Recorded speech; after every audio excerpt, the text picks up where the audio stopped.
Alright, good morning. Today is Saturday, March 21st, 2026, and the Mid-Road Fire District Board of Directors will convene today's special meeting at 8:53 a.m. If you could do the roll call, please. Director McCollum. Here. Director Bennett. Here. Director White. Here. Director Here. and Director Here.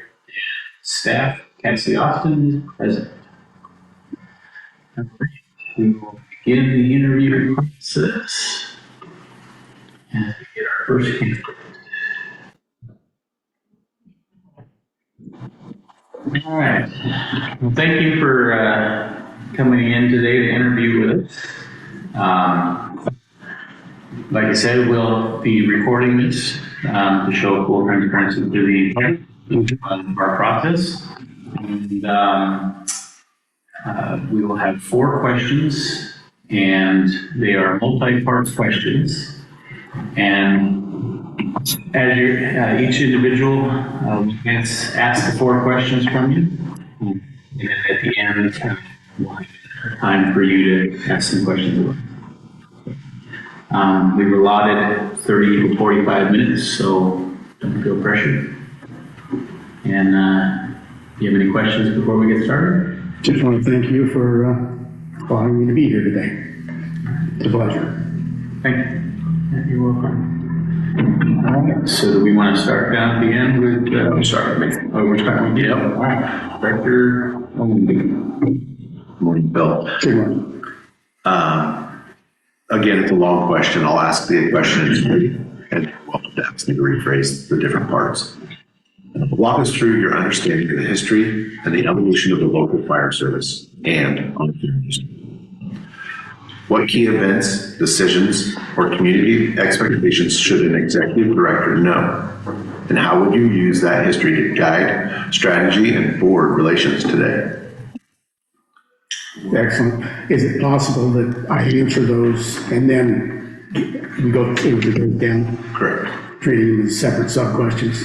Correct. Excellent. Well, in that case, if you just simply restate the first question. The first part is walk us through your understanding of the history and the evolution of the local fire service and our fire district. Be happy to do that.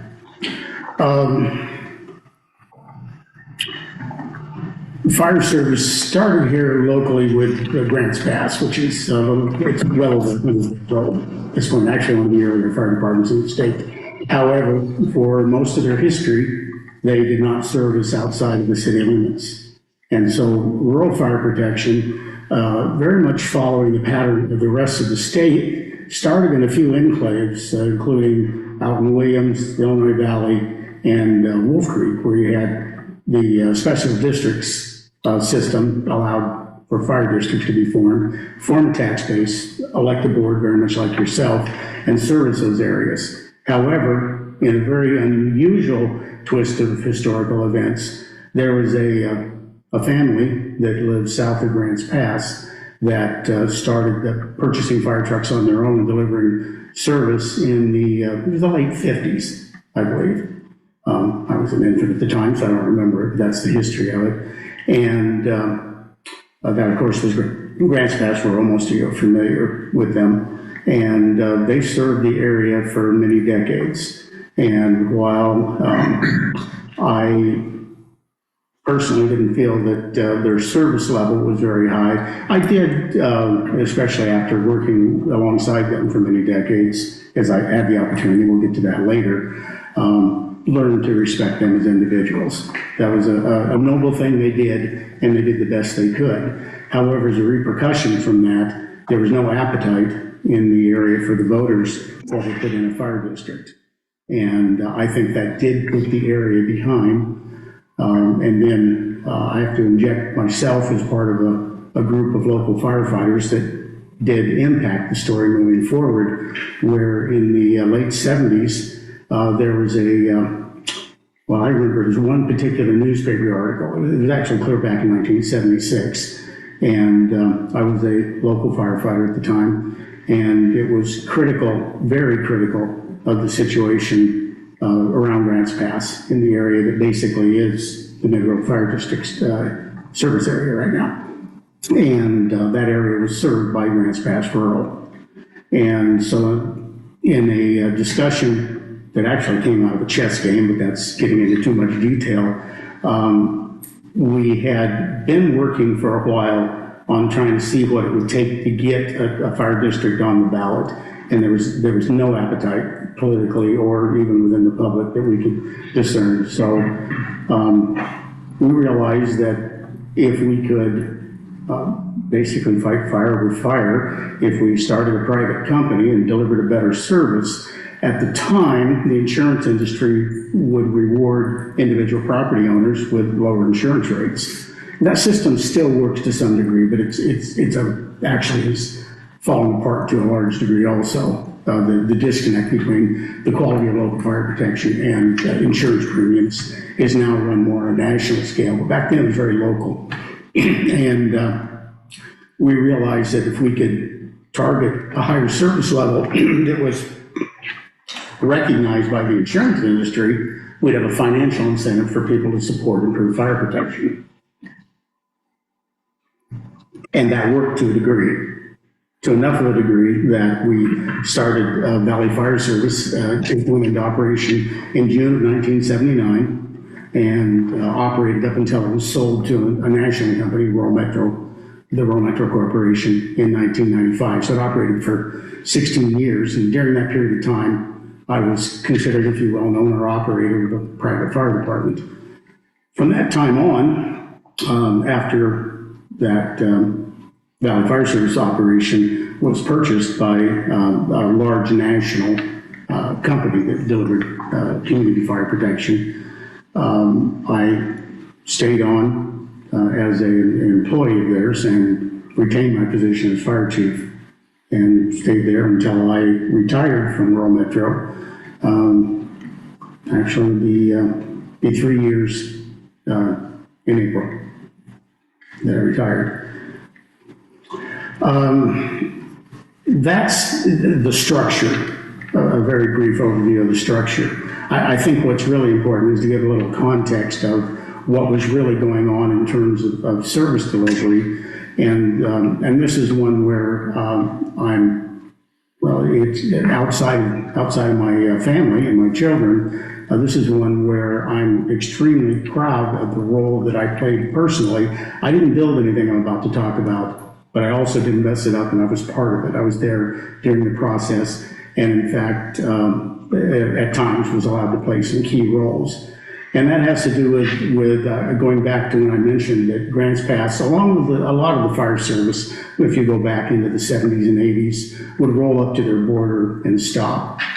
And that's no longer the case today. Today, the norm, and really this is mostly nationwide, it's not uniform, but to a large degree, the entire nation has evolved to where we now have realized that no fire department can stand on its own. You just can't afford to. And this is especially true right here, especially given the fact that we're no longer talking about just an individual house burning one at a time.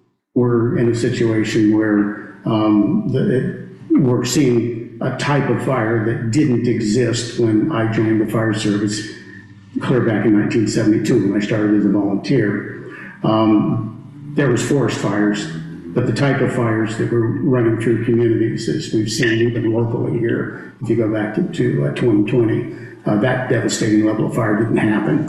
And there isn't a fire department in existence, even the larger ones. And of course, we have a recent example in LA that won't get overwhelmed by those types of fires.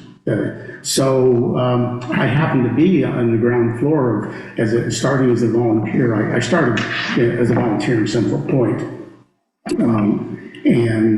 Where incidentally I started young. I moved into the fire station under the sleeper program. Some of you remember that name.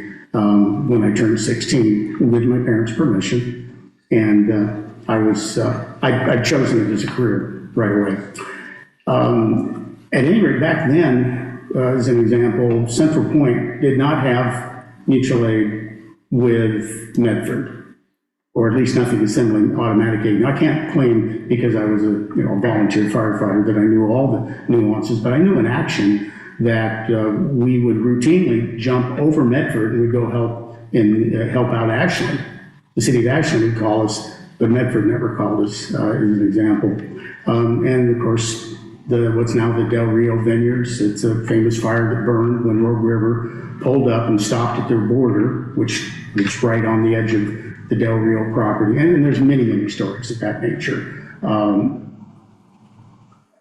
That was beginning to change when I got the position of fire chief and became a member of the Rogue Valley Fire Chiefs Association. Paid my dues, and I'm talking literally in terms of attending and trying to prove my worth and just be a member for over 10 years. And then in the early 90s, I actually was assigned the position of chair of the Mutual Aid Committee. And that committee right there built the foundation for what still exists today. It's been rewritten several times, but not only did we form a 2-county, 20, I think that the height, there's 22 fire departments and land management agencies such as ODF and the Forest Service, all participating in that one agreement, which still exists today, although it's in its fourth iteration, and I understand they're redoing it right now. But this was a master mutual aid agreement, which allowed universal sharing back and forth, and it had to be signed by every board of directors and every city council on all 22 of those agencies. So it was a big undertaking, especially to get it through the first time. And for those of you that know him, you can credit Mark Burns with that. The late Mark Burns was the one that carried that to city council meeting after city council meeting and so forth. That was one of the first agreements of its type in the state. Utilizing that, we then built a mobilization plan. I know you all understand what that is, so I'm not going to go into explaining it.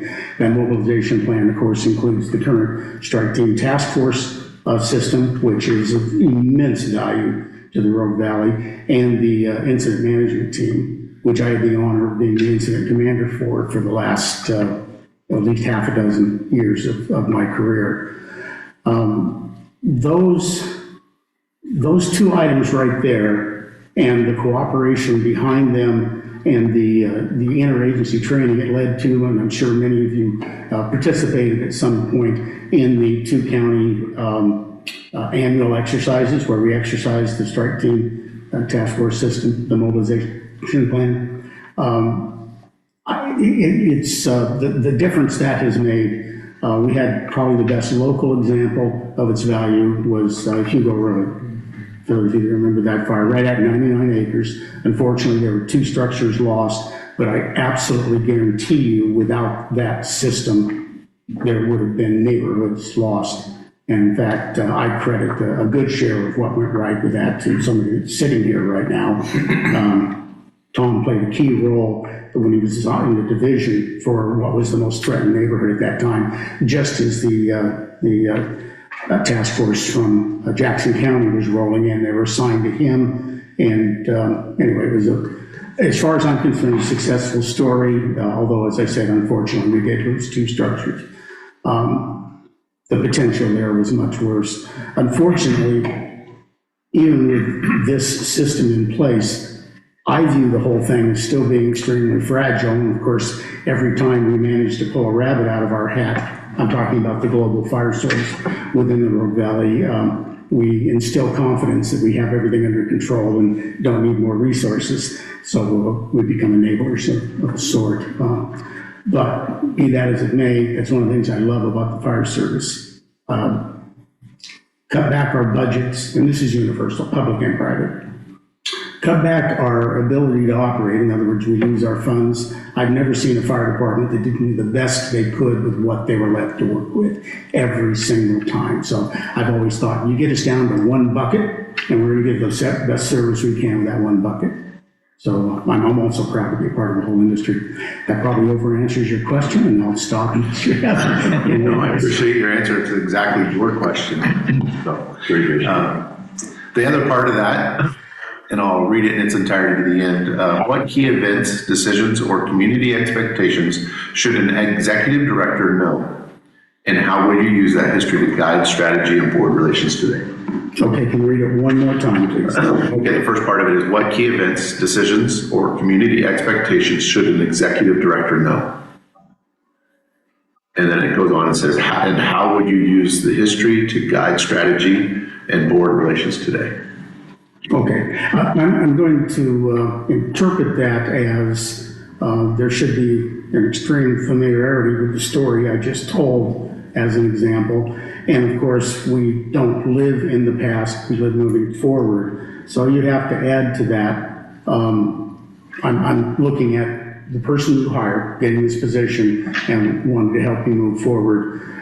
There's going to have to be an effort on the part of anybody, this would include myself, even though I feel I've got a good handle on the history of how we got here. To move forward, we need to take the current temperature, and we need to see what things evolve. The public's attitude evolves. Unfortunately, I think that quite often these decisions from a public standpoint are more emotional than they are fact-based, but we can't blame them for that. We're all human, that's the way we operate, and that's the way voters tend to vote. So I have given this quite a bit of thought in terms of how to tap into that moving forward. Obviously, I've been disconnected for 3 years, although I do have friends and family. I'm still part of the community. And I don't think things have evolved that far, that fast. However, as this body develops plans and converts those into strategy, I don't think it's possible right now for, I'm going to speak for myself, I don't think I can make firm recommendations on how I think we should move forward until we work as a group towards doing some research, doing our groundwork, paying due diligence is what I'm talking about. And I don't know if that'll take place in terms of surveys. I do think that certainly getting out and doing a lot of interacting with the public is going to be extremely important. Now, you're going to have 2 staff members, that I won't assume that I'm one of them, but you've got the individual hired for this position. You've got 2 staff members right now, and from what I've been able to observe personally, the 5 of you have been willing to put in a little more effort than a normal board, which has been absolutely necessary, as you have to do everything right now. We're going to need to have force multiplication systems, and by that, in other words, it's going to be really important that we build a team that can help us, because it's going to involve a lot of outreach. I don't think we're going to have enough money to where we can rely solely on advertising, and I think advertising in terms of reaching people for their emotional vote is a very limited value anyway. You can't say it's no value or yard signs wouldn't work, and apparently they do, because we've all observed that he or she who puts out the most yard signs seems to win more often than we really think is practical. But in this situation, especially given that our story, and this is a liability that you face, is complex. And as I've already mentioned before, there is also no screaming crisis, and that actually does work against us. So if you repeat the question one more time, I know it's a little unusual, I just want to make sure I have answered it before I move on. Yeah, it was in entirety of what key events, decisions, or community expectations would the executive director know? And then how would you use the history to guide strategy and board relations today? Okay, well, I think I've more or less spoke to that. Okay, thank you. All right, morning, Phil. Good. With another multi-part question, so we'll handle it the same way we did the last one. Describe your experience starting up a new fire district or a comparable public safety special district entity. What did you personally lead, and what were your top priorities in the first 30, 90, and 180 days to move from formation to reliable operations? All right. If I could have you once again repeat the first part of it, I'd like to go through it in segments.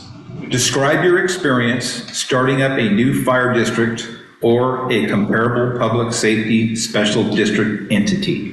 Okay, specifically a special district entity, I haven't started one. I've worked closely with a number of them for most of my adult life, and I'm fairly familiar with it. I've got my best friend was Brett Phillips, retired from Applegate. Then also, as I mentioned, in fact, I've got a life membership with the Rogue Valley Fire Chiefs Association and the Oregon Fire Chiefs Association. So I certainly have, I'm very familiar with the animal. The relationship is pretty parallel in terms of starting a private fire department from an operations standpoint. However, the business end there's a different set of rules. There's no doubt about that. But they aren't so different that once you learn to navigate, a wage an hour and OSHA and so forth, adding in the rules for special district, you have your ethics laws and the rules governing how you meet and how you interact with the public is much more detailed than it is in private enterprise. But I understand that, and I have dealt with that a number of times. Obviously, I've already mentioned that I was in the ground level for the starting of Valley Fire Service. We started with 2 fire stations, 2.5 engines and 2 tenders. And we grew to it is the entity that you see today with 7 fire stations, and I can't count them, somewhere around 20 engines of all types, and tenders and so forth. And then more recently, starting in 2022, in fact, I was just, day before yesterday, was in Chiloquin, working with the small community group that we have there, and this is extremely dinky, but I'm kind of proud of it. I'm going to carry through with it, trying to wrap up my role in helping get the Klamath Marsh fire operation up and running. It is a private nonprofit, and we had Rural Metro donated us a Type 1 engine, an older Type 1 engine, which it ended up, Applegate was in need of one because they lacked the pumping capacity that they wanted for their next ISO grading, and they happened to have a used ODF Type 5, which was more suited to what we were doing over in Klamath County. We've got such a sparsely populated community there, we're not going to be able to get, even if we got a tax base through, it wouldn't raise enough funds to do anything to speak of. So the formulas, I think a little bit unique that we came up with. We're going to start off as an ODF contractor as a revenue generator to eventually get more than 1 engine so we can leave one in town all the time and turn it into a community service. We're initially going to be non-entry and wildland only. Even looked at the possibility of starting as a range protection association rather than going as a fire department. And then actually a piece of advice from our state fire marshal was that because we were non-entry, we kind of invented the term that we are a structural fire brigade to kind of designate that we're not a little different. That's actually been a little bit of a side passion of mine for a long time. My concern about the operations even as large as Bull Creek, and I'm talking this community that we're starting up in is even smaller. With the state fire marshal's assistance a few years back, we did a study and found we're over 200 enclaves in the state of Oregon without fire protection where population density is greater than 100 per square mile. And so that's been kind of a side project of an incident. At any rate, to answer your question, I am in the process of helping get that started, and we'll go on to the next segment of that question on that. Of course. What did you personally lead, and what were your top priorities in the first 30, 90, 180 days to move from formation to reliable operations? It took a lot longer than that in every case, because there was actually probably for Valley Fire Service, the one that's most applicable right here. It was probably a year and a half of we had to incorporate, set ourselves up as a legal structure, then we literally went to ISO and got into a lot of detail about exactly what we needed to do in order to buy an ISO Class 8. I mean, that's really the way that I looked at it. What we need, what equipment will we need? So that was very specific. From there, developing a budget. We engaged Southern Oregon University to come in and do a feasibility study for us, which included a ground survey.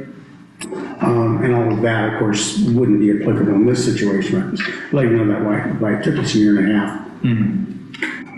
From an operations standpoint, of course, there was putting together part of that feasibility study was an operation plan, which led to the first 2 fire stations that we built, which were to be the hubs for a hub and spoke system, which is the way that we operated. And of course, I think you can recognize right on the name, the hubs were staffed fire stations, and from there, we started putting unstaffed fire stations further out in the community operating. Even though we were a private company, we operated very much under the volunteer firefighter system. They were just part-time employees, and we had to pay them hourly, of course, for service. So it was strategic planning would be the answer to that. The strategic plan had to be budgeted for. We did have, because we incorporated, we had a board of directors. You had to present that to the board of directors and go through the process of getting it approved. We didn't have any public vetting, of course, because it was privately held, so we didn't have that aspect of it. However, a lot of it was very similar, and we operated on a budget year one, and never operated without a budget process. Purchase order systems, and then you've got your hiring processes, and you've got HR, so you've got all those components. When you're first getting started, some of them are at a very small level, but there aren't any of them that you can leave out. Yeah. And so that's all part of that initial strategic plan. I can't really, because it was over 40 years ago, I can't really break it down by month for you. Yeah. I apologize, but that's my general answer. Understand. Yeah. Thank you, Bill.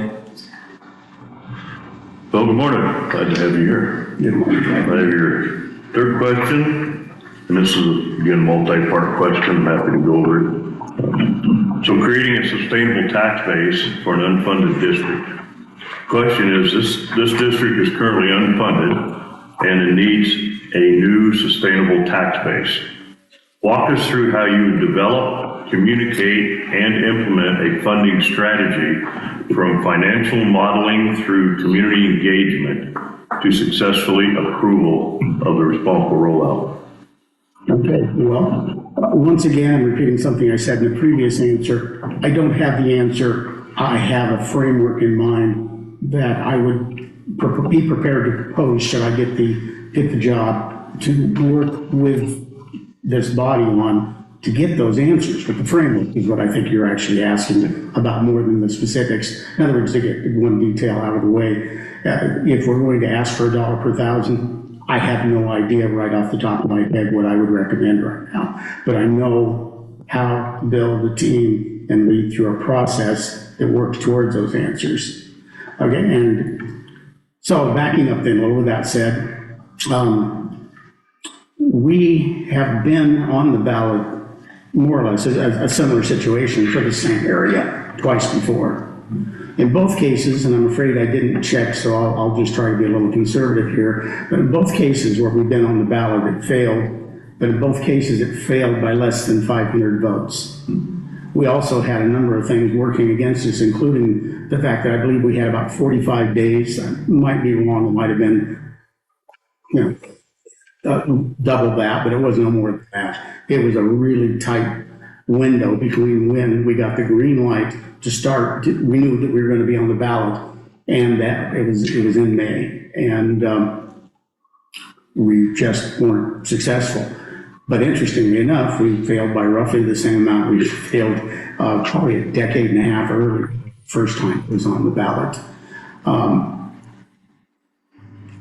Smartly put together, that doesn't seem unreachable.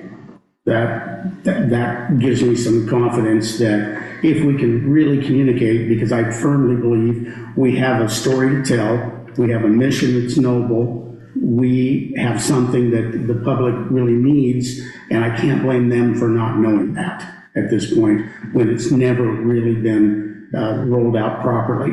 And right there's the key. How do we actually get voters without cheating or using scare tactics or some cheesy system? I'm not talking about that. How do we get out there? And it's going to take, I think, a lot of elbow grease and groundwork because, as I said before, I personally believe we have to reach an emotional level with it. Not that we want to make anybody cry about it, but I'm talking about we have to give them the feeling this is the right thing to do, that they want to do it. And of course, also explain to them why it's in their self-interest at a number of levels. And of course, those levels would be service delivery and financially for most of them. It's, well, I think we can achieve both. Now, on the specifics, I have given this a lot of thought, not recently, I've given this a lot of thought for years. The fewer bullet points that we have to work on trying to get out there, the better off we are. In other words, trying to keep the message as concise and simple as possible. Now, we won't always stay concise, we're going to explain that in a minute, but we do need to have a concise number of primary points that we build our platform on. I can't get it below 4, and I don't know that I want to go through, that I need to, well, I'll give you just a quick overview. One of them would be, of course, communicating the need for fire protection, going back to the Hugo Road, the number of interface fires that have taken out, communities in California, although some people tend to think they just enjoy their disasters down there, but we had Alameda, we darn near lost a big chunk of the Illinois Valley if it weren't for an inversion that set in 2020, right when it did, the day that it was due to hit the neighborhoods out there. At any rate, you'd think we wouldn't need to sell that to the public, but that is really not the case, unfortunately. And then you've got the complex relationship between Rural Metro Corporation and the Mid-Road Fire District and the rest of the fire service. Most people just know when they dial 911, they expect the fire truck to show up. They do, and it could be any multiple colors, and they don't even understand how the 911 system works. There's virtually all of it is confused, and even the county commissioners, I've never had one of them that I think had the whole story straight one time. And again, you can't blame them. We need to find a way to boil that down to where it's realistic. We're not exaggerating. We're not trying to use scare tactics, but the people can wrap their brain around what this relationship is so they know why they're voting. And I'll give you a quick example on that one is I ran into a number of people that voted against when we got it on the ballot, on really for both elections, the number of people that voted against it because they thought it would hurt rural metro. And even though I do believe I was loyal to the company I was working for, etc., the mission that rural metro took over from Valley Fire Service has always been to improve fire protection and stabilize it here in this community. And so there wasn't either time that was on the ballot that it was opposed by the Rural Metro Corporation. But we didn't get that across somehow. The third one is a plan. We can't say, well, we've explained the situation and we know that you're concerned about fire, and we'll do something. We're going to have to outline an operational platform. What is it? We're asking for some funds. What is the amount we're asking for? What are we going to do with it? So you've got that component. That's the third one. And then the fourth one, I think, is real key, and yet must be handled extremely delicately. And I think there's a way to do it. And that is that, I'll give you a metaphor here to start with. Imagine if you lived south of the Rogue River in the city limits of Grants Pass. You just didn't have to pay. Let's assume that there was 1/3 of Grants Pass residents lived down there. You didn't have to pay. How happy should the people north of the river be that 2/3 of them are supplying your fire protection? We have exactly that situation, only it's a checkerboard situation rather than a given geographic area. And it's been that way for so long that it just seems natural. It's not. And I believe there are strategies to handle that without going out and chastising or trying to make potentially alienating that 1/3. And I can discuss that, if we move further, I'd be willing to share that, or I'll share it now if you want, but I'm just trying to move on. And then we'd already talked earlier about the process of trying to figure out how to roll it out, and I think that's real critical. There are a number of levels of communicating, so we take those bullet points that I just talked about. Well, every one of them, I believe, for a certain segment of the public, should be written out in a full-blown white paper. I'm talking with studies cited, graphs, details that explain it to the very few people that want to get it. But those people are quite often influencers. And if anybody is curious about the depth behind our decisions, it ought to be available to them. Now, again, there's going to be very many. Now, just like if you were to visualize that as a good journal article, which is, there's some relationship to that, a technical journal article, you're going to find that a good article also has that bullet point I was talking about earlier. That's the headline. And then, if you ever notice, good journalists will, within the first paragraph, 2 at the most, have a summary of everything that takes place in the entire rest of the article. Well, that would be the detail level that we'd want to go to when we're making a presentation to a Rotary Club. Or maybe even get that detailed in some of our ads or pull points out of it. But what you've done there is you've taken the bullet point, explained in a sentence, you've expanded it to a few paragraphs, and you've got the in-depth behind it. That becomes the overall platform. You use different levels of that to communicate with different people. So you can and you can't put all your energy into one location. If you put all your energy into trying to communicate the big story to people that will not read that depth, then you've wasted your time, but you still have to try to reach them. So in order to know how to do that, and you've got a number of venues that we can use to reach out to the public. I've already mentioned a couple of them. Yard signs, and they are of value. We've got presentations to groups, which I think we ought to do on steroids. That ought to be one of our primary. And then, of course, you've got regular media advertising. And then we've got we're going to have to face the fact that those bullet points probably need to be put out there in what we call now social media in mass. Now, all of that's based on having the right message to communicate. All of that none of that rather exists at this point in time, but I see the framework and the path for getting there. I think we're capable of it. Very good. You get all the bullet points I was interested in. Thank you. So the last question, you've already answered extensively. I'm just going to share the question again, just for the structure of our formative questions. I read this 3 times, listened to your response. I think you have answered every single one. That being said, the question is on automatic aid and mutual aid agreements. The question being, explain how automatic aid and mutual aid agreements work in practice, and you assess whether the district's agreements are effective locally. That's part one.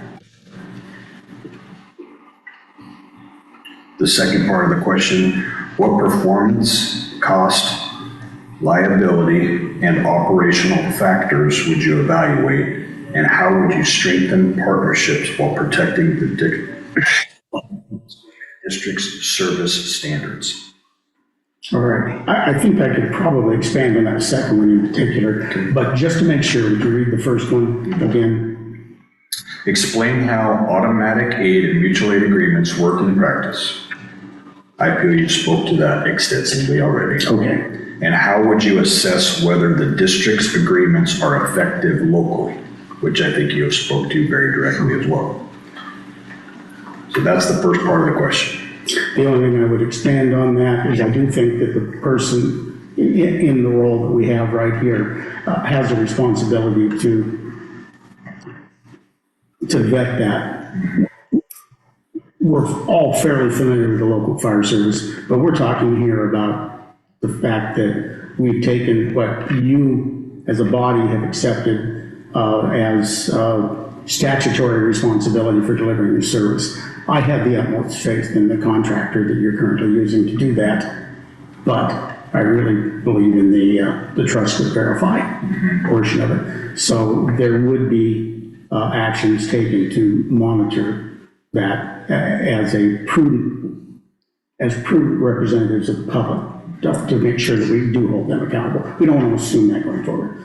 So yes, there would be, I believe it's up to the executive director, okay, to occasionally field monitor to start with. Okay, the second part. What performance, cost, liability, and operational factors would you evaluate? And how would you strengthen partnerships while protecting the district's service standards? Right. Some of the operational stuff there's nothing new about this that you do have to watch for in order to build a robust and real valuable, what I'll call a mobilization plan. So we're talking about mutual aid represented through the plan that implements it. There's always concerns about system abusers. And what I mean by that is they're not necessarily doing it intentionally, but you will have fire districts that are more willing to call for help than they are to give it. It's an example. And our smaller entities, we're all pretty doggone forgiving of that. They haven't got much, and they would simply create a liability if they sent everything they had. They don't have much. So but I don't expect none. And we've historically, in the last 20, 30 years, built that to where I've got a photograph of an Ashland engine company and a tender from Williams sitting next to each other, backfilling a rural metro fire station a few years back. That's what we're looking for right there. At the same time, you can't blame any of them for having to pay attention to local politics. I've always been especially concerned. Medford's always concerned me the most because there has been times when they've been under pressure usually it's budgetarily associated, but not always, to rein their horns in. Yet as the big player in Southern Oregon, I personally believe they've got an obligation to be one of the fire service leaders in the area. And it's not that they don't use mutual aid themselves. There are a number of times we've sent an entire strike team out of Josephine County into the city of Medford to help them out with apartment complex fires. Remember Boise Cascade, that was a huge fire. They certainly have them. But you can have, I'll leave the name out here, you can have a situation where we have a multi-alarm fire. In fact, it went conflagration, so we had state resources come in, and then the fire chief gets beat up by his board within a matter of months because the board doesn't see any value in mutual aid, and it makes you go, whoa. So I think I probably said enough about that one, but that is one. The solution there, by the way, is relationship management, getting out, communicating with people, and it's necessary supporting those fire chiefs by talking with their boards. Right at the point of retirement, I did get to go, was invited to talk to the board out in Applegate about this very subject. Here's an example of, in fact, this is what I covered with them. And they didn't have a problem, but they did have questions, I guess what I'm saying. It's pretty easy to understand. The local community, they're voting or through their city council or their fire district, they're managing a budget. And it's really easy for them to see the impacts on the local responses. And then we also know that by state statute, and that's all governed by either special districts or Oregon League of Cities type stuff, right? So it's statutorily exists, is what I'm saying. Fire departments in the city of Grants Pass exist on a solid foundation that is legally recognized. We also have the State Conflagration Act from clear back its World War II era that's still actively used every year around the state, where we share resources on a statewide level. You got to get into a pretty big fire before you qualify for that, and you can't blame the state. They drop millions of dollars on that. that they often don't have budgeted. And, but that exists statutorily. The local regional mobilization plan that I talked about doesn't exist. It just doesn't exist outside of the fact that 20 cities, fire departments, and land management agencies have agreed it's in their best interest to share resources. But that doesn't always mean every single city council is going to agree with that or understand what would happen if that system deteriorates. Yet there's nothing to fall back on legally on that. It doesn't exist statutorily. It's a gentleman's agreement. It's a legal binding one, like signing contracts. But of course, if you actually read it, it does say that if you can withdraw your resources anytime you want. So yes, there's a lot to that. And the answer to it is we have to be part of building a system. We can't do that one on our own. I think that we have to see to it that we're doing our part to contribute and then hold our peers accountable to contribute, and then be willing to step in and help them when necessary due to the sales pitch. I don't see an avenue for making this statutorily exist in the near future, at least if it doesn't exist. So this is down to a lot of work on our part, and not just us. That's in the good news. It's that everything I talked about. I tried to fix that when I said I was proud of having helped build this system that didn't exist until the group that I helped work on with in the late 80s and early 90s primarily. This has been an entire group. Now that said, and I know that some of you are familiar with where I'm going to go, and I'll end on this point, there is some concern, through nobody's fault, that the current Fire Chiefs Association lost a tremendous amount of institutional knowledge when almost, and I mean if this isn't a true statement, it's real close to it, just about every single fire chief in the Rogue Valley retired within a 5-year span. Might have been 6 or 8, I don't know. But there was this huge turnover. And as I was getting ready to retire, and you could look at the tenure of the people that were the fire chiefs that were left standing that were going to be behind, and all of them, it seemed like, were like, well, I've only been here 3 years.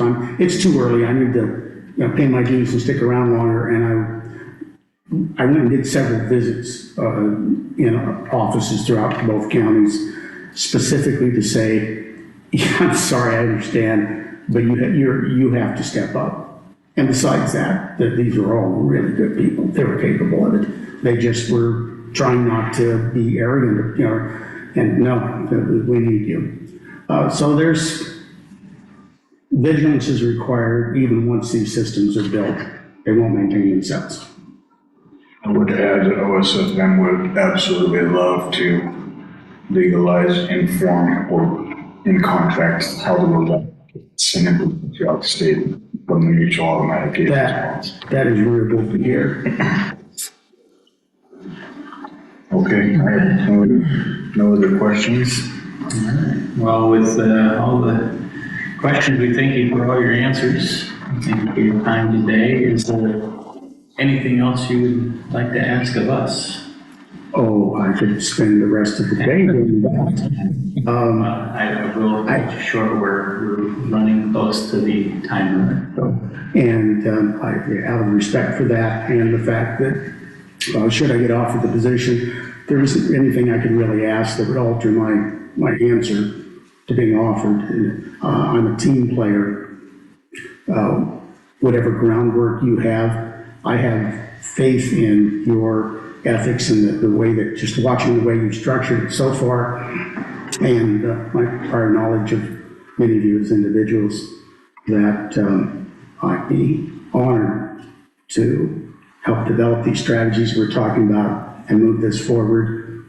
Obviously, I've got quite an emotional attachment to this, and I will add that in terms of contributing to the overall mission and so forth, my willingness to help is not limited to being offered the position. I have a good share of my entire adult life tied up in this as a mission. I'm proud of it, second only to my family, and I'd love to help carry through with it. But I also know you're going to introduce some, there's a lot of quality people out there, and you have a tough decision. You're going to pick the best you can based on many factors that I may not even be aware of, and I'm respectful of that as well. Thank you. You just really stated earlier, this is candidate Phil Turnbull. In fact, forgot to say. For those of you that, thank you very much. We can leave that out for the next candidate. I didn't use it. On this, stand up.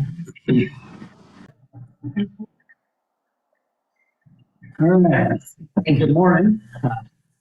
Just let us know we are recording these so that we can provide full transparency to the public, but they will not be uploaded until after all the so.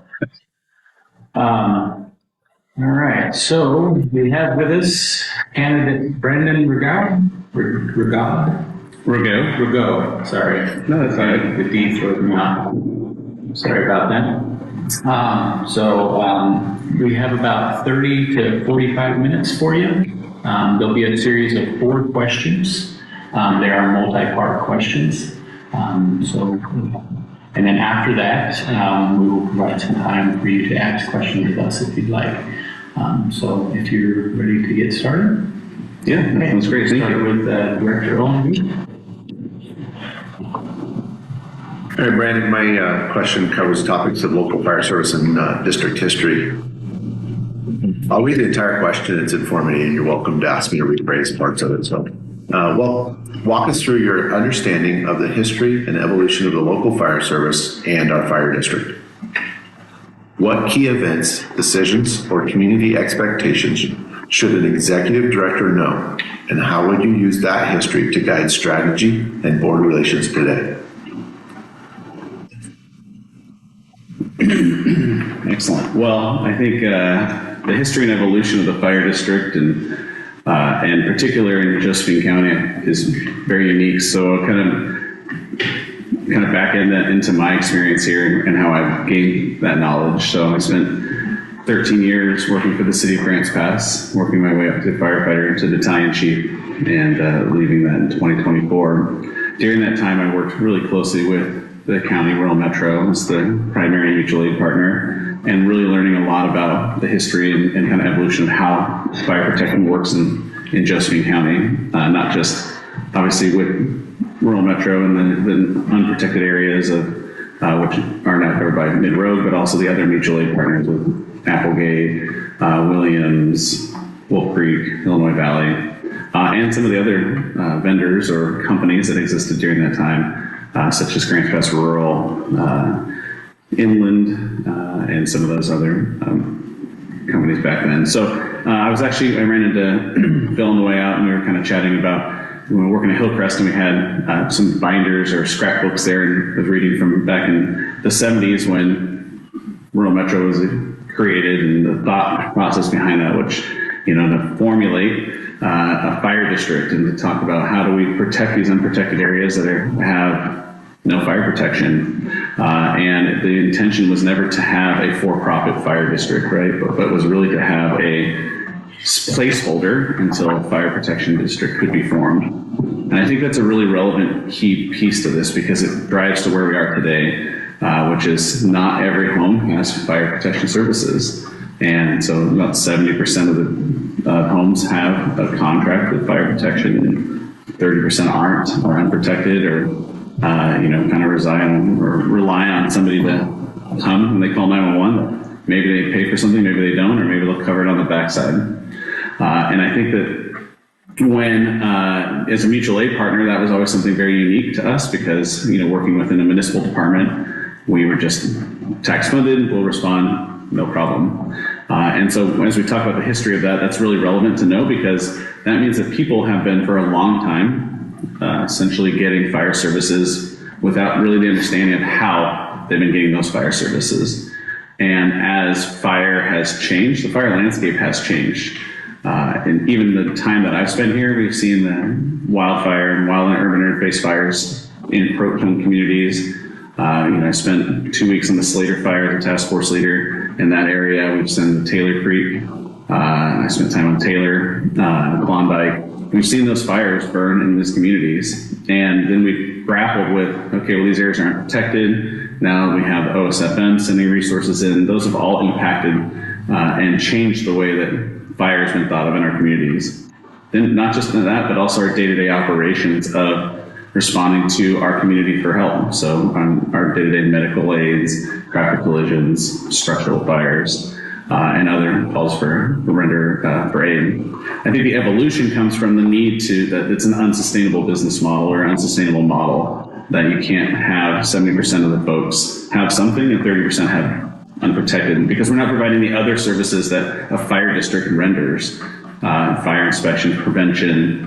We're not providing the ability to assess how do we actually provide services that maintain an ISO level that is commensurate with the district or what this community actually should have or needs. And so how do we do that? The Mid-Rogue Fire District formation, I watched very closely, because obviously not just the formation of it, but also the discussion around the funding of it. And with that being, how do we not just form the fire district, but how do we get a funding mechanism behind it? And during that evolution, this board formation and the ability and the transparency of the board, to really adhere to the statutes, 294, ORS 294, with the ability for the board to say, hey, we want everything to be very transparent, because we recognize that this is something that we are going to go to the taxpayers. We are building trust and transparency in this district, in the community, because this is something new. We know that the struggles of this community with funding, with the Josephine County Sheriffs, I was telling someone the other day about 2012 when the sheriffs lost their funding source, and not having them available anymore in the community, not having law enforcement, and what that did to us, and what the time it took for the community to kind of rebuild that. And we've seen what Sheriff Daniels done to kind of help rebuild through transparency, communication, facilitation of community groups to rebuild the sheriff's office. And I think that this district echoes that kind of in the same manner. So the evolution of this is really not just forming, but also how do we lay the tracks for the district. And I think that kind of falls into the next track of this, is with the expectations. A lot of times when people are applying for a chief role or executive role, they're really going into, think of like a train going down the tracks. They're getting on the train and they're just kind of monitoring the gauges, and maybe they're going to slow the train or add some cars in the back of it to kind of keep it going down the tracks. So the tracks are there. There's no tracks there. Like, this position is laying the tracks for the future. And the board's expectation is that you're hiring somebody who understands how to lay tracks for the future, how to build that trust, that transparency, and has the ability to win folks over and understand what the community's expectations are for all of that.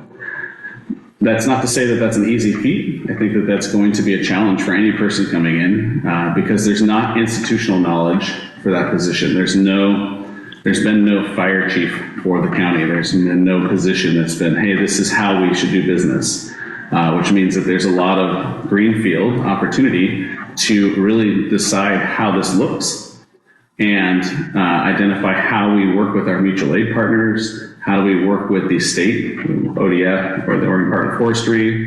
How do we interface with the Oregon State Fire Marshal? And what does that look like long term? And the board's expectation should be that this position outlays that, works really closely and with the board to say, hey, here's what we think, here's what I think. How does that align with your guys' expectations? And how does that fit within what we think the community is and the community's thoughts are? Minnie, could you, can you go through the last kind of component of that question, please? The last component was what key event decisions or community expectations should an executive director know? And then it follows up with, and how would you use the history to guide strategy and board relations today? So, I mean, I kind of already touched on a few of the key things that have been outside of the fire district, but I think the appetite especially with the changes in insurance policies, and we look at, in the State House right now with Senate Bill 1540 and some of the way that insurance is being changed with fire protection, there's an appetite now and a realization that the way we've done business for the last 75 years is no longer sustainable, that there has to be a way to fund ourselves, to protect ourselves. The state has an expectation that we will figure this out. And under ORS 478, which is kind of the dictation of how rural fire districts work, which last year they actually just had in legislation session had discussion on how rural fire districts are funded. There's how do we continue to drive this and ensure that rural fire districts are sustainable, that they have funding sources, and because of the way that we have mutual aid systems, how do we work together? I think how do we use that experience is we learn from those past experiences, what worked, what didn't work.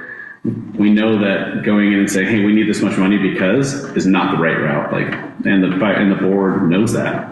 And the transparency and the way that you guys have done operations so far and done business has been very key to that.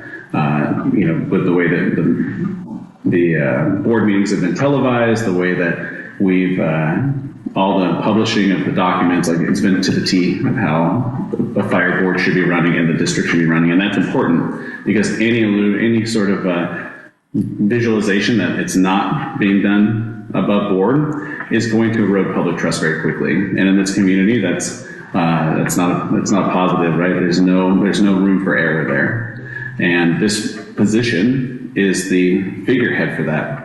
And is the person who has to be able to go work with our mutual aid partners and establish our mutual aid partnerships and how we'll do business, and be able to go into a gymnasium of concerned citizens who are now saying, why do you want money from us?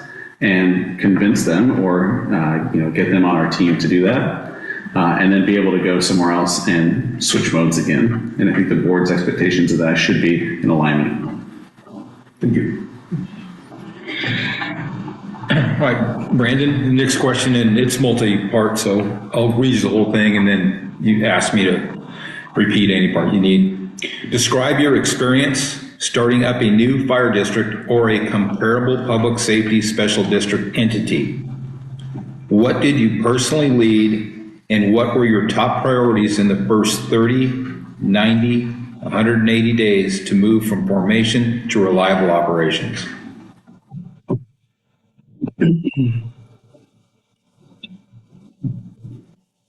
I don't have a lot of experience forming a new fire district. That's not something that a lot of people get to do. I think that's one of the things that energizes me about this position. When you look at the landscape of fire departments, I have a unique background because not only working for the last 20 years in the public sector between the federal government and municipal departments, I've worked in the private sector with fire departments all over the country, large and small. Selling software, working with them on scheduling, which is one of the number one items that we run into as a fire chief or as an executive position, which is, affects their funding, the way they're paid, all that. Having said that, that means that I've worked with departments, there's not a lot of departments being formed. They exist. It's kind of a unique proposition, and it's very unique to Oregon. It doesn't happen very often is what I'm trying to say. So I haven't had experience with that. But I think that's one of the things that energizes me about it because it gives me the opportunity to work closely with the board. And when I look at the board here, there's folks who have a lot of institutional knowledge of this area to lean on. There's folks in this community who have that institutional knowledge. I'm running into Chief Prince the other day at a restaurant. We were talking about fires we were on, an experience that we had working together. Working with folks who've been in this community. There's the knowledge is here, and I think the role of this position is not necessarily to already come in with a pre-baked expectation of what that's going to look like, but to really listen to what the community wants, lean on the folks that already exist here, and to be able to kind of modify that from there. Now, having said that, that doesn't mean you don't come in without a plan. I think there's a really clean deviation there, or delineation, I should say, which is not knowing how to do it. But I think the key is not having a preset, this is what we do in 30, 60, 90, 120 days. But it's in the first 30 days, it's listening sessions, setting up who are your community stakeholders, who are the groups that we need to tie in with to really understand what do they know about the Mid-Road Fire District, what don't they know, how do we educate, and what do they expect.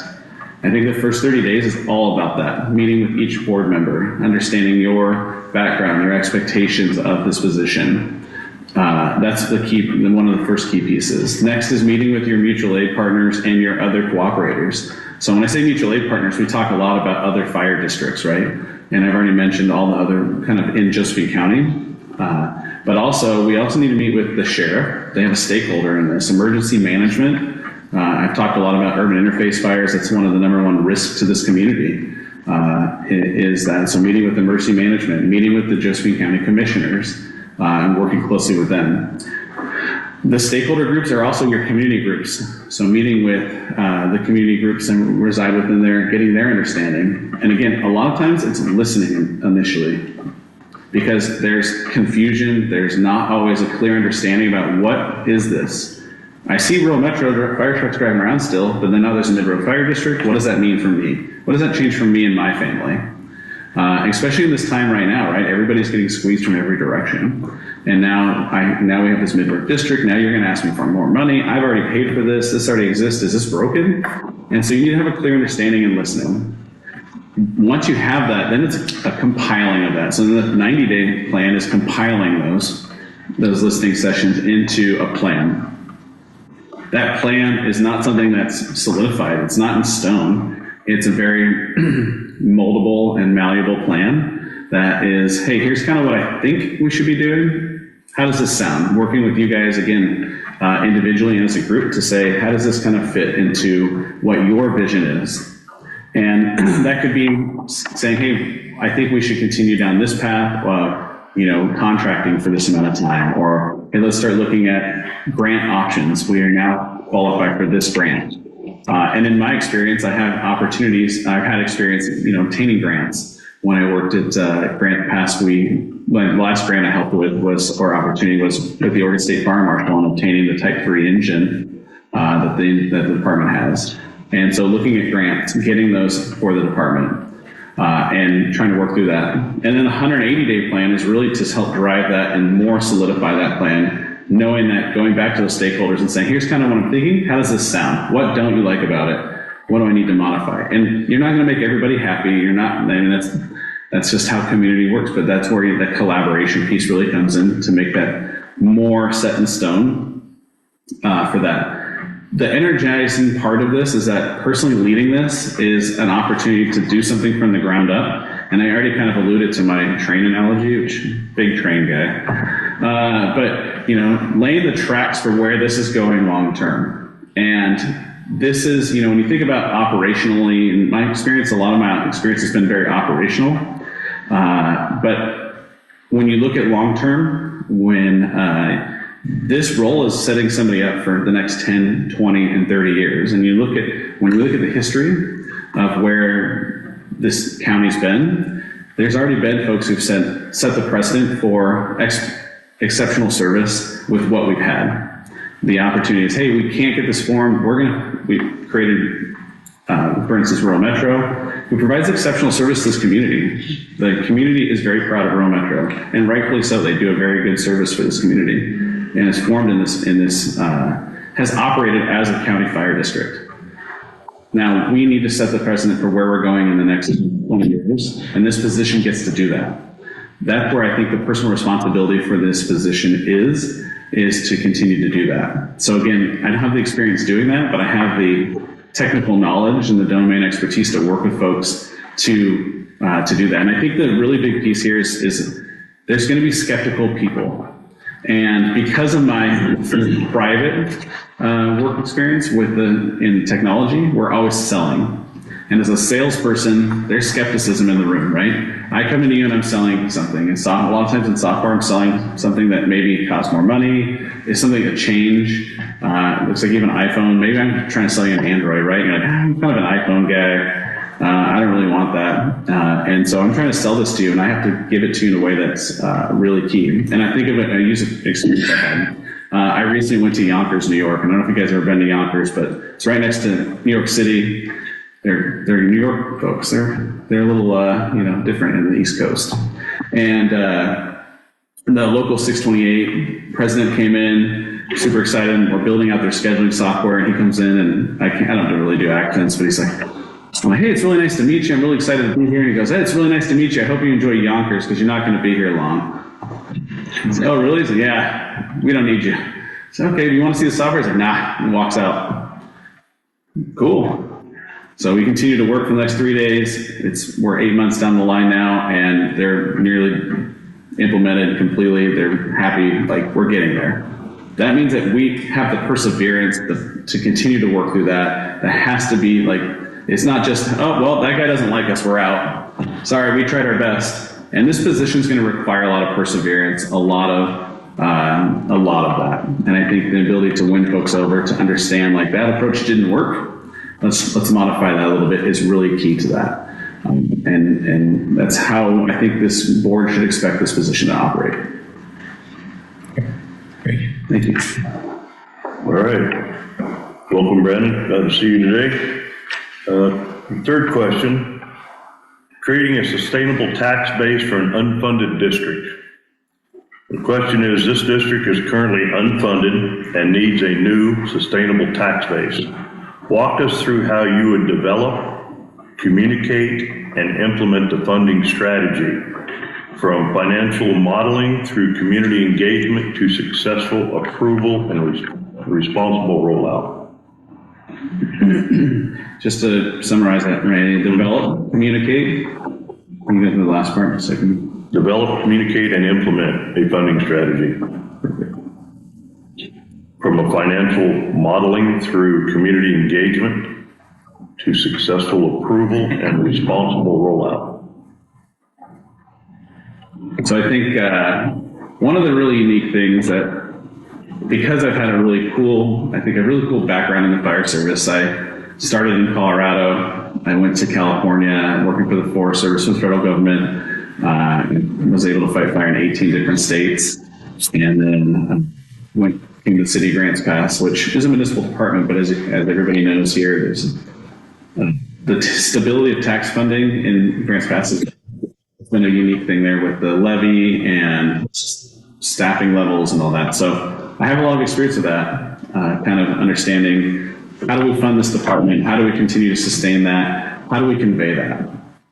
And then after leaving Grants Pass, I went to Cathedral City, California, which is another municipal department, which was funded very well, which had a very solid funding source.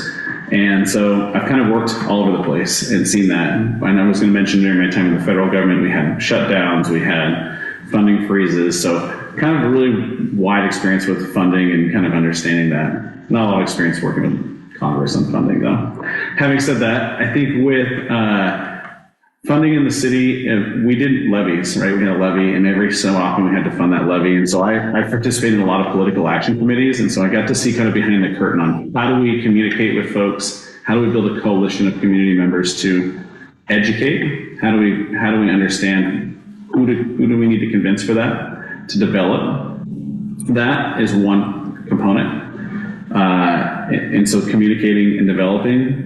When we did one thing in, I think it was 2019, I can't remember the date now, it's kind of blurs together. We did something kind of unique where we understood that we were not getting the levy that we needed. We couldn't fund our fire department at the rate that we needed to get the staffing levels that we needed. And we tried to do this thing where we tried to form a fire district in the city of Grants Pass.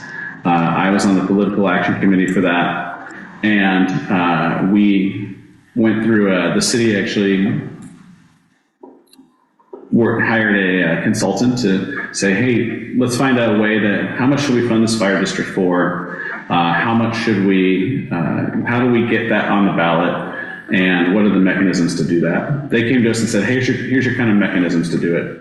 You can go to the commissioners to get it on the ballot, or you can collect petitions to get it on the ballot. And here's what the rate should be. And then it was a lot of kind of back and forth with city management and the group to say, how do we do that? And we ended up going to the commissioners to get it on the ballot, which I'll just opine, which is not the best route. We didn't build a coalition of folks. We didn't go out and educate the public. We just kind of pushed it on the ballot and hope for the best.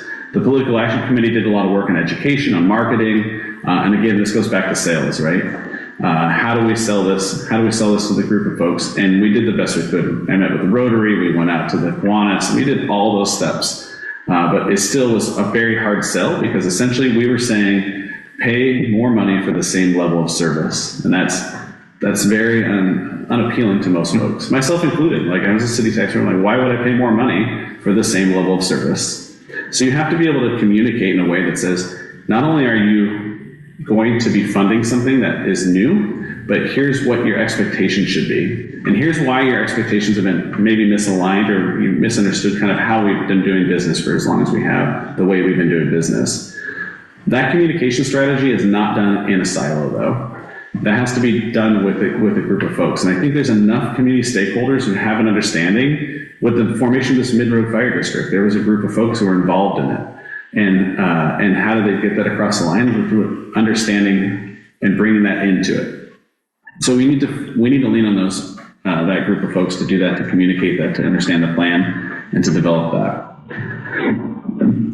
You also have to understand data. Data is very important here. That data exists already. Where's your calls for service? Where are your population centers? Because we can't just come out and say we need X amount of money per $1,000 assessed permanent tax rate to fund X amount of stations and X amount of locations to provide service. That would be very arbitrary. It wouldn't probably meet the needs of most folks, and they'd say, well, I'm too far from this station. I don't think I'm going to see that service. I've never called 911, which is something we've heard a lot. So a really key piece of this also is using data to back that up. That data exists. The National Fire Administration, we know where the calls for service are. We know where our population centers are. I'm very attuned to using ArcGIS and mapping to building call and population density mapping. And so that's a key piece of this, is how do we show that in a way that's also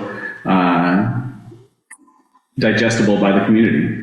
It's not done by showing very complex fire-specific items. It's also showing something that's very easy to read and very easy to understand. So that way folks can actually internalize that. How does that relate to me?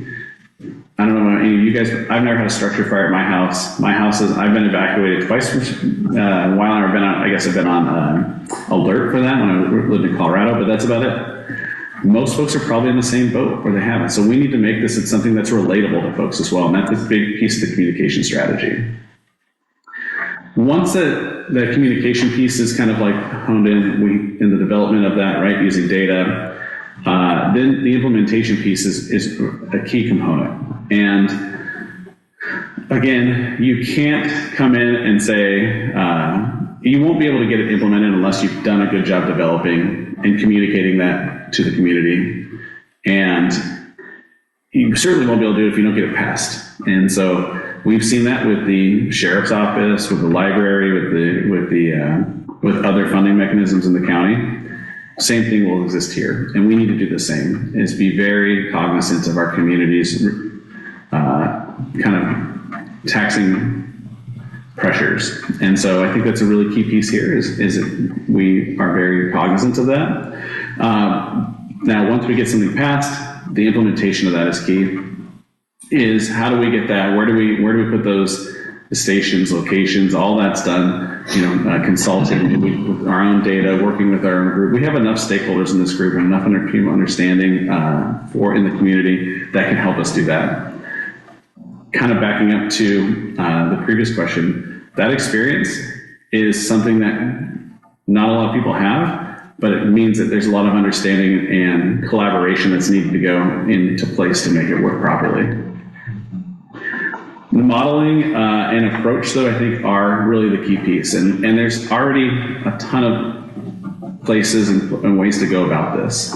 And I think that's a good piece to really hone in on, is that because that we've had Rural Metro here, they've been putting data, they've been collecting that information, we can model off of that.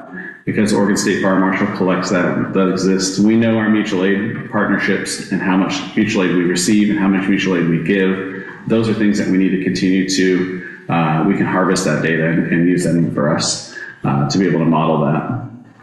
And I think the last piece on approval, can't read my handwriting. But on the approval piece is, once that is approved across the line, then we need to continue to show the community why That's key. And if you look at successful districts and how they've done that, is they communicate and they over communicate. And so, I'm just looking at yesterday, I was on a plane and flying back, and I was scrolling through Facebook, and, District 3 does a great job with their marketing.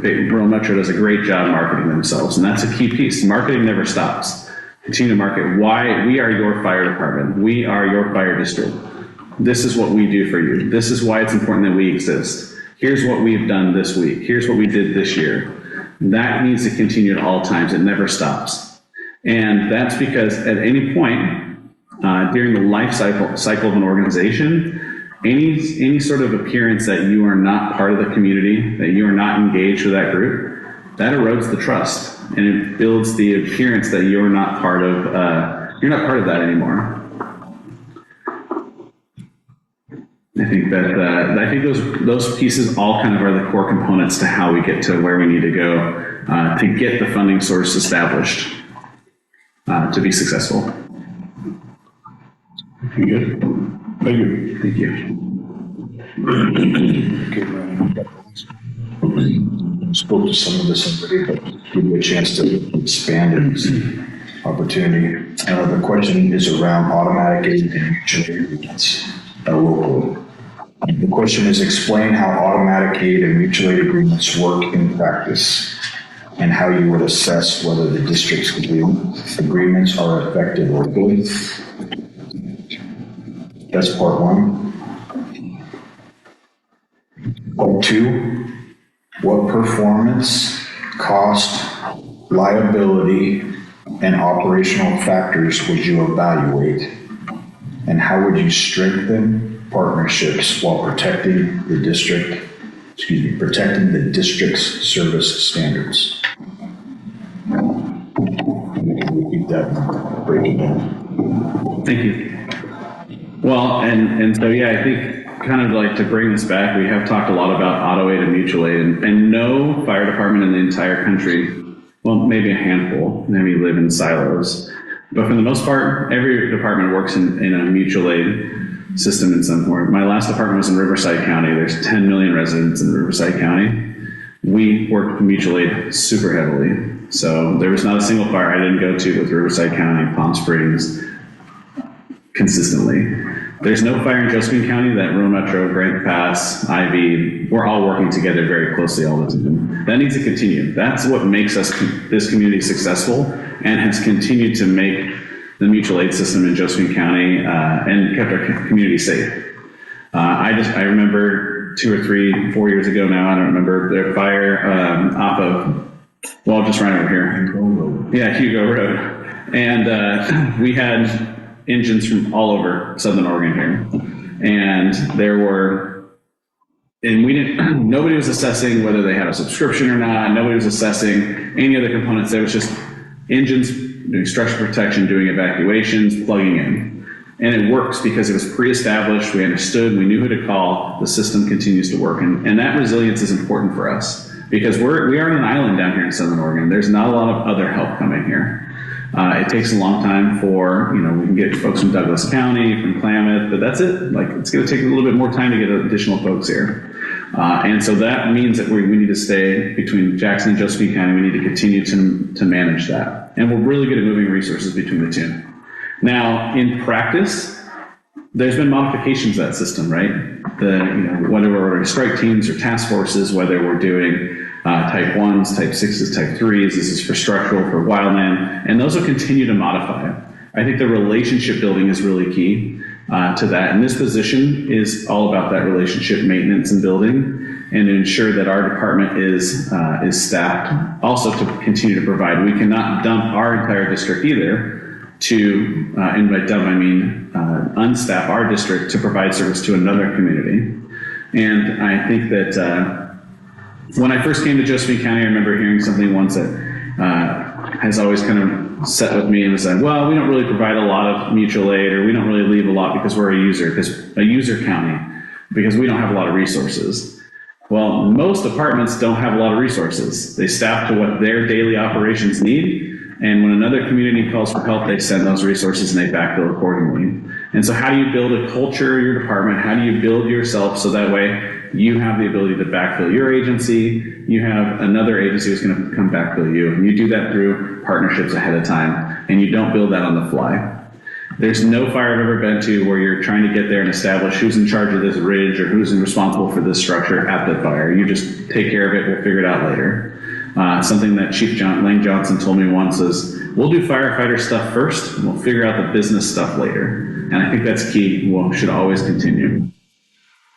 It's been very effective locally, and I think the key piece to kind of like part 2 in there is that the performance, cost, and liability, it does cost money to do that.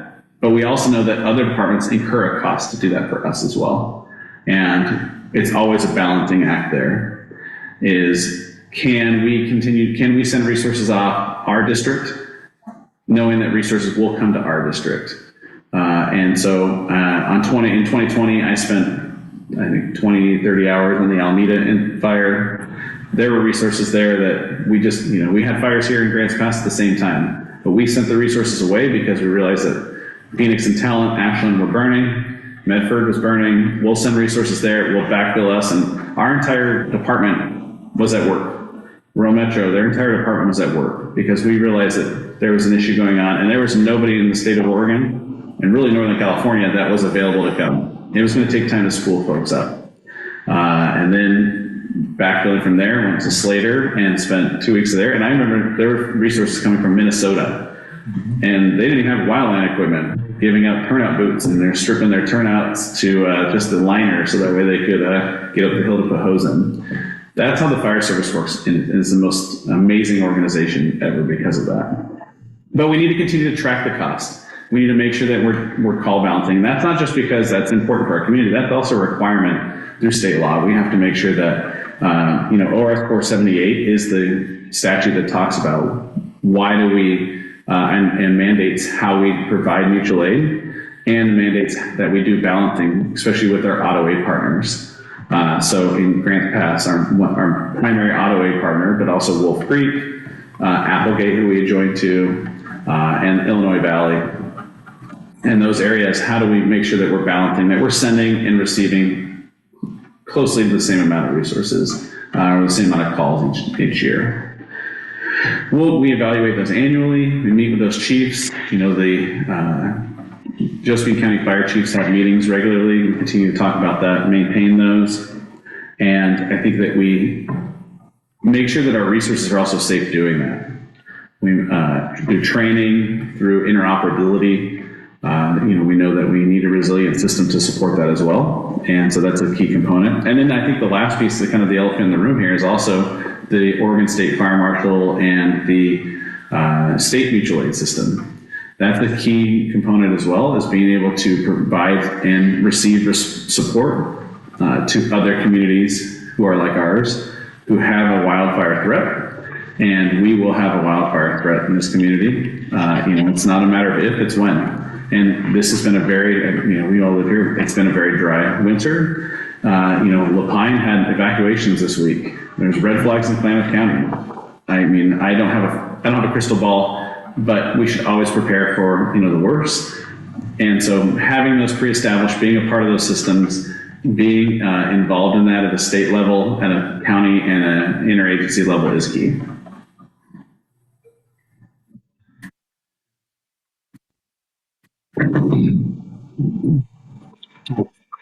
That wraps up the 4 questions that we had for you. Do you have any questions for us? I think the key piece here is, as the board, through formation of the board and knowing that the funding source is somewhat unsecure, what does that look like long term if this, if we're not able to secure that? What is the board's kind of envisioning of that? If we're not able to secure funding, we don't get a tax base, what does that look like? So currently, with the funds that were secured back in 2021, we have enough to sustain ourselves how we are operating right now for at least 5 years. So that gives us time to make those changes as needed and try to secure some sort of funding source within that 5-year period. And has the board or the, I guess really just the board at this point, what does that look like at a legislative or county level, working as far as through that? Because it's some, I remember, obviously this is digging into like a lot of rabbit holes on where this has gone, but the states talked about, implying a tax base and some of those things. What does that look like at a legislative level through that? Has there been discussions of that through our representatives and something? We have not had any discussions with representatives. Yeah, it'd be interesting to see what the state does, because I know there are certain things that the state has been putting in place to model another state's fire agency. So it'd be interesting to see what comes of that. So speaking a little bit to that, I do know that in the short session, discussions around this were going statewide on more rural fire districts and sustainable funding. I think it was, from what I understand, more recognized as a top of the conversation that needs to be revisited at the longer session. So there's going to be some more work done to define it. Not to define it. I think it's pretty well defined. There's a need for sustainable funding. But how to sustain, if they move forward with legislative action, how do they sustain that? Not just as a short-term Band-Aid to identify the longer-term need. So I expect that I would not speak out and again crystal ball it, but I think we will be engaged by our local representatives in the months to come about our thoughts, needs, how do we see that playing into our long-term sustainability, and how does that affect our service delivery. I think that's really, I think that's kind of really hit on something kind of unique in that it's not just the rural fire districts that are really being crunched by, the current funding mechanisms in Oregon's tax law, right? It's like every department. I remember just a handful of years ago, the city of Portland kind of being in the same boat, and some of these departments who have been very solvent for a long time. So I think that's kind of a unique thing, and so that I think there's a lot of probably some areas where the board would probably benefit or hopefully support some legislative kind of discovery by this position. Yeah, I would agree. Great. I don't know if I have any other questions. Unless you have any other questions for me. Thank you for your time. I appreciate it. Yes, thank you.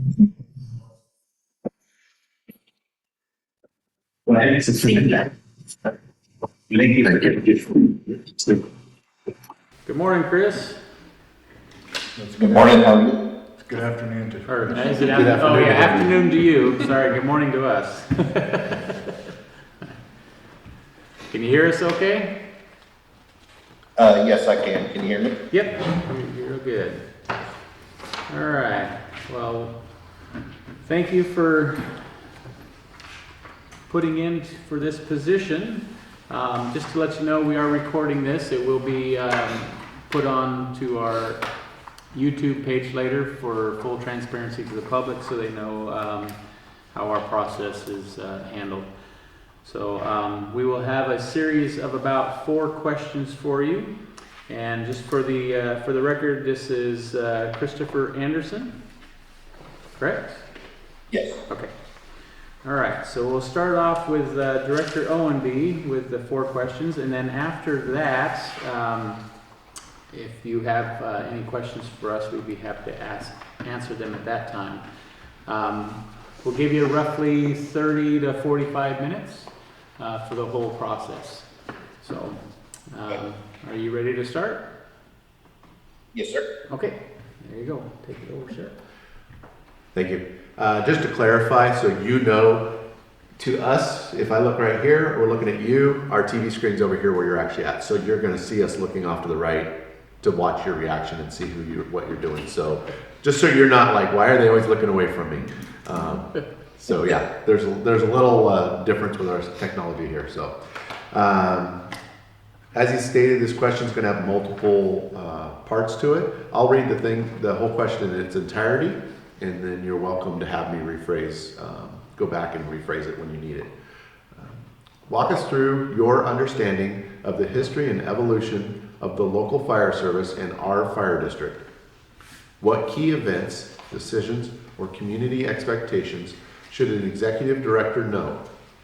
And how would you use that history to guide strategy and board relations today? The little bit I know about your current fire department is it's contracted through Rural Metro, and this is a brand new district that's being developed from the ground up. As far as what would be expected of me to know is, number one, how to, lead the personnel, of course. And, a safe capacity, I'm very big on safety. Safety comes first with everything. But the local area, the terrain, the topography, the weather, that is all things that, I should know as being the leader, and that is stuff that I will learn more as time goes on, and especially being there. But yeah, as far as the history goes, I don't know much else outside of the current contract. Metro.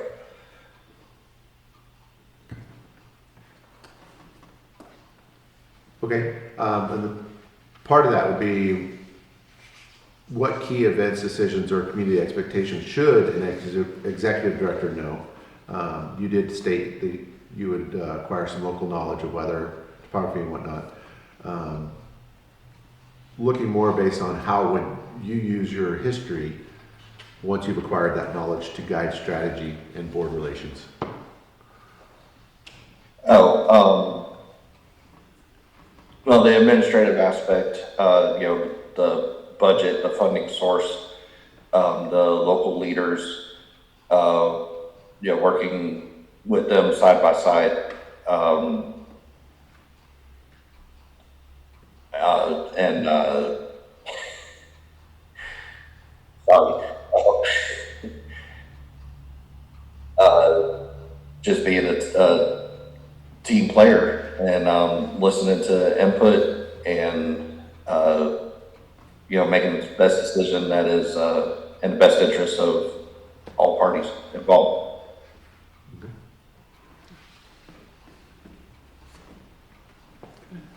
Thank you. Okay. All right, same here. This is a multi-part, actually two-part question, and I can repeat it for you. As far as the new district startup and build-out experience, describe your experience starting up a new fire district or a comparable public safety special district entity. What did you personally lead, and what were your top priorities in the first 30, 90, 180 days to move from formation to reliable operations? The comparable I have was when I took over from one of the local volunteer departments here. They were traveling in a very bad direction, and people were getting hurt left and right. Certifications weren't being kept up to date. And so I had to do a complete tear down, and may as well have been started from the ground up, where I had to tear down the entire leadership structure, recreate the leadership structure, recreate SOPs, set a foundation with expectations, and get training back on course, along with truck checks and equipment checks and making sure everything worked properly when it was supposed to. And I like I said, we tore everything down all the way to the bare bones and started over, because of how bad everything was. That eventually led to the formation, along with 15 other volunteer departments, into what is now considered Escambia County Fire Rescue, where we all combined our services into one, along with our budget, and it has now moved from an all volunteer department into a combination department with multiple paid crew, 24-hour paid crews that are, responding and handling, everyday, day-to-day duties. So that was at the very beginning of all this, and that's what it's led to. Okay. So the second part of that, what did you personally lead, and what were your top priorities in the first 30, 90, and 180 days to move from formation to reliable operations? Number one was safety. Like I said, number two was setting a culture based on respect, and gaining the trust of the community back was my number one priorities. In turn, within the first 90 days, we got training and certifications back up to date, and continued building to the point where we had a respectable department again that was providing the best possible service by the 180-day mark. Okay, thank you. Good afternoon. The third question is creating a sustainable tax base for an unfunded district. The question is, the district is currently unfunded and needs a new sustainable tax base. Walk us through how you would develop, communicate, and implement a funding strategy from financial modeling through community engagement to successful approval and responsible rollout.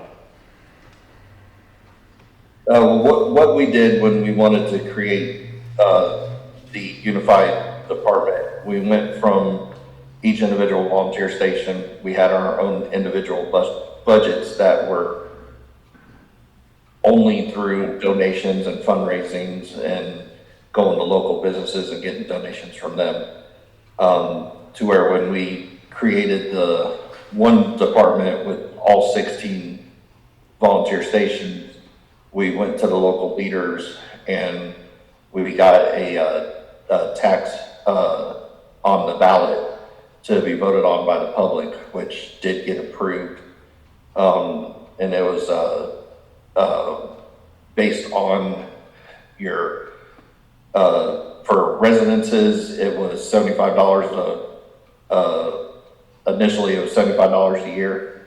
And on businesses, it was formulation based on the square foot of the business.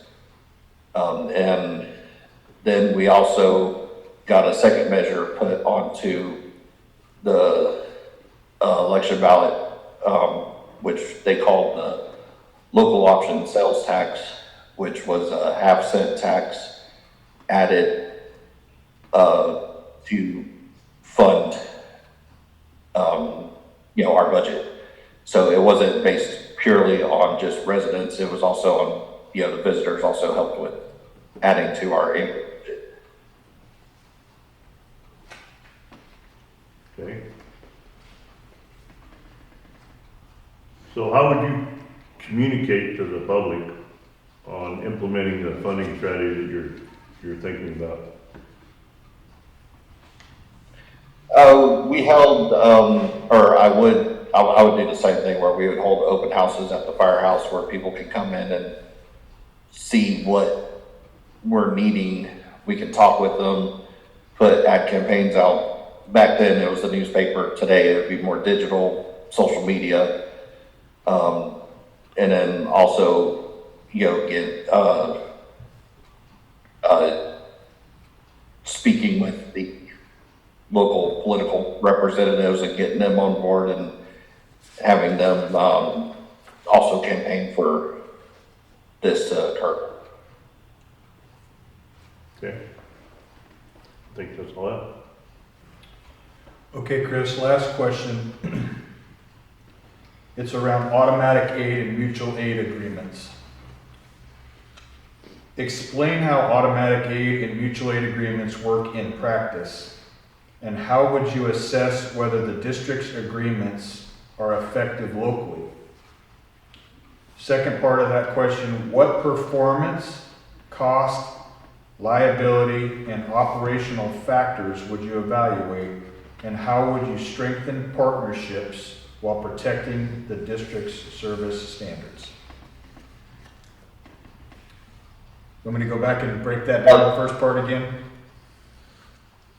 Yeah, the first part was difference between automatic and mutual aid. Yeah, explain how automatic aid, mutual aid agreements work in practice, and how you would assess whether the district's agreements are effective locally. Okay. The way I've always understood it, and what I had in place was, our automatic aid was with the other local volunteer departments. And that turned even more automatic when we became one unified department, where any type of incident that required a multi-company response, for instance, a residential structure fire, the district that it was dispatched in, automatically we had at least 2 other additional engines from neighboring departments coming. As far as the mutual aid aspect, we have a Navy base here, and we worked with them where we could call them if needed. And recording in progress. Needed backup as well. As far as how what was the other part of it, was how it benefited us? I'm sorry. What performance, cost, liability, and operational factors would you evaluate? And how would you strengthen partnerships while protecting the district's service standards? The cost, you can't really put a number on the cost because this is a two-way street, where we're getting help when we need it. They're getting help when they need it. I understand cost, comes with everything, or it has to be considered, but I guess it would mainly depend on how often are we using them versus how much they are using us. If for instance, if we're having to respond to their area, 20 times a month, and they're maybe coming to us once or twice, the cost benefit might not be there. If it's a pretty even amount back and forth, then the cost kind of goes out the window. So that kind of also the covers the other parts that you were asking about as well. Okay. How would you strengthen our current partnerships while protecting the district service standards? That's just making sure you got strong communication with the leadership of the other department, and just continuing that. And if there is any disagreements, make sure you sit down and get it hashed out in a professional way. Okay, thank you. All right, that concludes our 4 questions for you. And do you have any questions for us? Yes, actually. When is the anticipated transfer from rural metro to the new district? So there is no anticipated transfer at this time. Currently, to maintain the service level that the citizens have been receiving, since we are a brand new district, we're under a service agreement with Rural Metro for them to continue providing the service status quo. So they use their subscription base that they've been using for the last 40 some odd, almost 50 years, to maintain their service to the community. Until we get a tax base, they're going to maintain that service agreement with us. Currently, we have no infrastructure, so we have no stations, no fire trucks. This position would be the first full-time employee, so it's looking at a long-term transition. Yeah, my next question was going to be about how were we just going to be transferring the current station and fire equipment and everything from Rural Metro, or are we building our own stations and equipment and all that, or is that still up in the air? None of that has been decided at this point. Yeah, we were newly formed by the county commissioners in November of 2025. This board was not elected until November of 24 was when the commissioners created the fire district. May of 25, this board selected positions July 1st of 2025, and working on creating the district since then. So there's literally nothing in place when we started. So, so buying fire stations, equipment, apparatus. We just bought our first district vehicle 2 weeks ago. So it's a slow process. Okay, so we're building foundation up everything from the ground up. Yeah, and so we're moving a little slower just to make sure that the foundation is built solid and not missing anything. Anybody have anything else in to add to that? No. Yeah, that pretty much answered all the questions I had. Okay. All right. Well, we appreciate your applying for the position and for your time today, and apologize for the not hitting the record. We were audio recording this, but the video part was not recording because before we started, I forgot to hit the record button. So I apologize for that. So, we will be posting this interview process on our YouTube page after it's all completed today. So unfortunately, in your first section, it'll just be audio. So apologize for that. All right. Well, thank you so much. Anybody else have any other?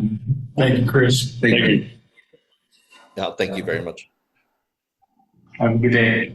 Hey, you too.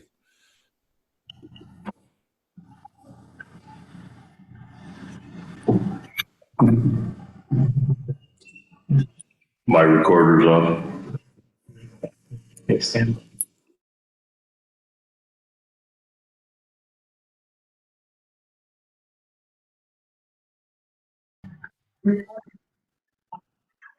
Okay, we have interviewed 3 potential candidates today. Our 4th and 5th candidates, one declined to continue with the process, and the other one did not respond to their invitation to be here today. So, with that, we have the 3 candidates. We have agenda item number 3 is the discussion and selection of candidates to move forward to the next phase. This would be an open discussion. However, we are going to move this into executive session on Monday evening, so we can speak freely without using the candidate number. So I think without objection, I move that we take the discussion and selection of the candidates to executive session on Monday. No objection. No objection. So on that, we appreciate everybody who interviewed today, and we will notify you as soon as possible after Monday's discussion. So we'll move down to item number 4, additional matters of the board. If there's anything you wish to request, report, or any comments. And nothing to, All right. nothing. Hearing none today, we will adjourn this meeting without objection. No objection.